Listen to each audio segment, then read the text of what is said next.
at the Pointe-Krebs House and Museum with Mr. Please introduce yourself. I'm Dwayne Coates. I'm the administrator at the Pointe-Krebs House and Museum. Tell me what you kind of do here as the administrator. Basically, I manage the museum and the employees, as well as give tours of the property and show visitors around. The Pointe-Krebs House was built in 1757 by Hugo Krebs, which that date makes it the oldest house in the Mississippi Valley.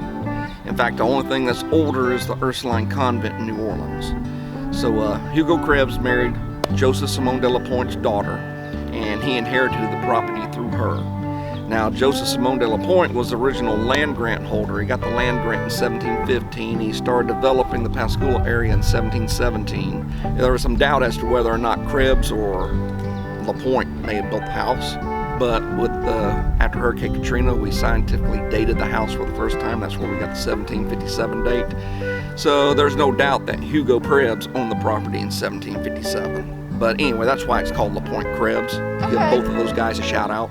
The La Pointe-Krebs House and Museum is unique in that it does have the oldest house in the Mississippi Valley, but it also features architectural and construction methods that aren't seen anymore. The original two-room structure was built using tabby concrete, and the additions were made using not only the tabby concrete but also bussillage. What is bussillage? Bussillage is they frame it up, and then they go and they get river clay, and they mix Spanish moss in with the river clay, and they pack it in between the timbers, and then they stucco and lime wash over that. And versus the tabby, which is just their concrete, which is poured in forms and stacked on top of each other and to make the walls. You know, I think we need to go in and let me show you the different things, you know, where we can talk about the tabby and we can talk about the bussillage and all right. And so you can see that.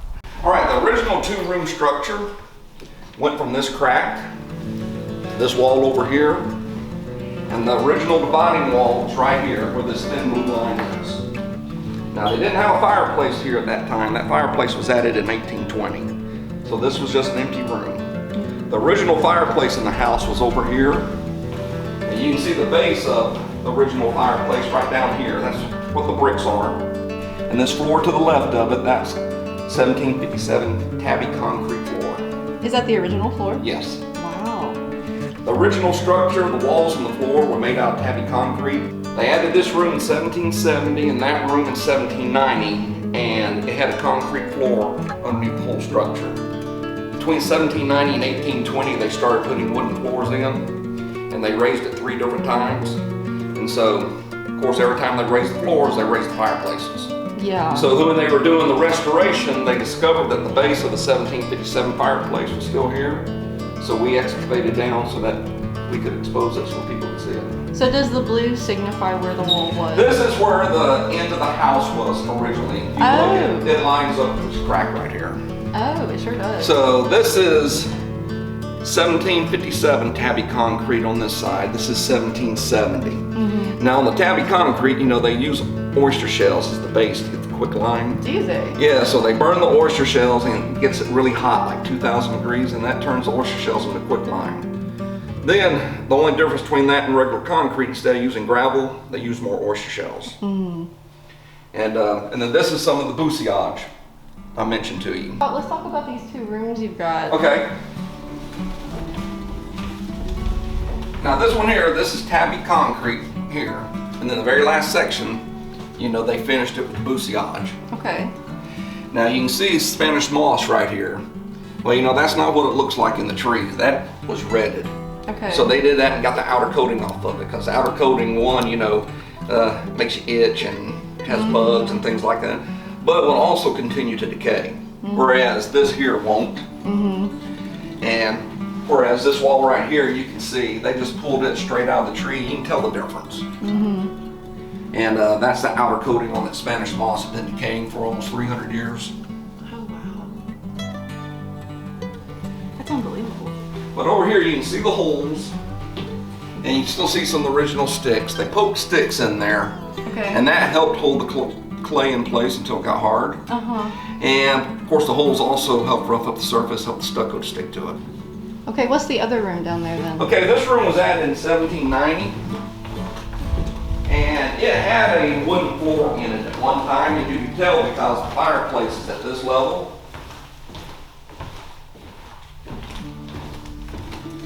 Now we poured this concrete slab, but this is pretty much what the house would have looked like originally. Okay. Concrete floor, the walls. That fireplace would have been down at the ground level, of course. Okay. And they wouldn't have had glass in the windows.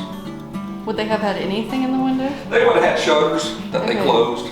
Okay. It's surprisingly cool in here. Mm-hmm. Despite it being like kind of warm outside today. Is there a reason for that? It's just that concrete and the bussillage. It's just kind of well ventilated. Is it a good insulator too? Mm-hmm. But you know, like I say, you know, the fireplaces, if you look at them, you can tell all the different places that it's been repaired and what's original. Yeah. Like this is part of the original. This is a repair. This back here is original. The chimney's original. So this brick is from the 1700s? Yes. Oh wow. I gotta touch it. That's amazing. Where else can we go? We've got the cemetery. All right. All right, this is the original family cemetery. Of course, this down here is the oldest section. Okay. And in the records, there's a grave down here that's dated 1795. Is it visible? Like, do we know where it is? There's not a marker. So, but somewhere down, somebody that was buried here in 1795. So, is this back here the Krebs family? They're all different families. These here are mainly Krebs. Okay. And then, you know, they're all related to each other. Like these are Gauchers here. Okay. And these are Martins. You see that section down there where there aren't any markers? Uh-huh. There are graves in there, so they just don't have markers. So do we know who those people are? like I said, we have records in the book, but whether or not that's where any of those people are buried, we can't say that, you know. Mm-hmm. There are graves there, just don't know who is who. It's got a pretty neat story. Okay. And, you know, I mention it to people about what I think it's neat, and they just act like no big deal. This lady here, Julia Ramey.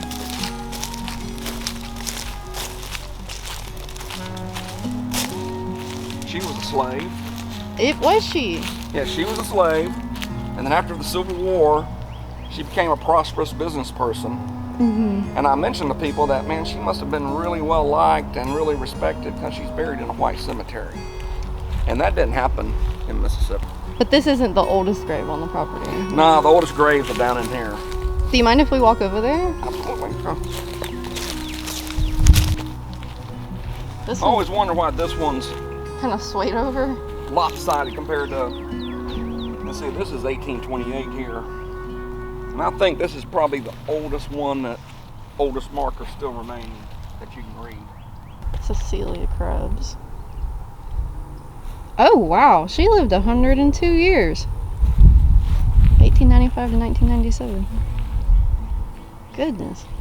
So the museum itself looks like a log cabin. Yeah, they made it look old. It was built in 1988. The original museum was actually in the house. Oh really? Yeah, opened in 1950. Mm-hmm. And then in 1988, this was built and all the exhibits were moved into it. Well, this is a pretty neat piece right here. This is Rene Krebs, and he's buried out there. So when his daughter was marrying a Saracen, the Saracen guy's father gave this to him as a wedding present. And this is like a desk. It still looks so good. Oh yeah. Does it open? It does open. Oh, how neat. So this is all the original carpentry and everything in this. Now the handles might be new, I'm not sure. Yeah, I mean they still... And those are locked, and unfortunately the key's been misplaced, so. Is this the original interior? Oh, wow. Wow. That's so neat. Thank you for showing me that. All right. Well, thank you, Mr. Coates. All right, well, you're very welcome. Letting me feature you and the Pointe-Krebs House and Museum on the Tides and Towns channel. Well, we appreciate the invite. Yes, sir.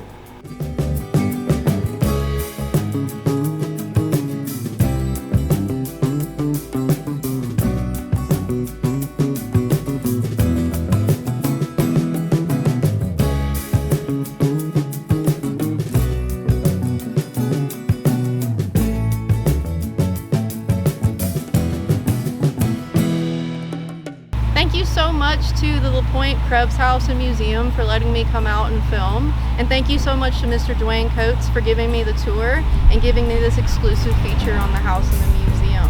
This is a wonderful piece of history. It would be an incredible place for anybody who's interested in architectural history to come out and view. Such a gem in Pascagoula, Mississippi.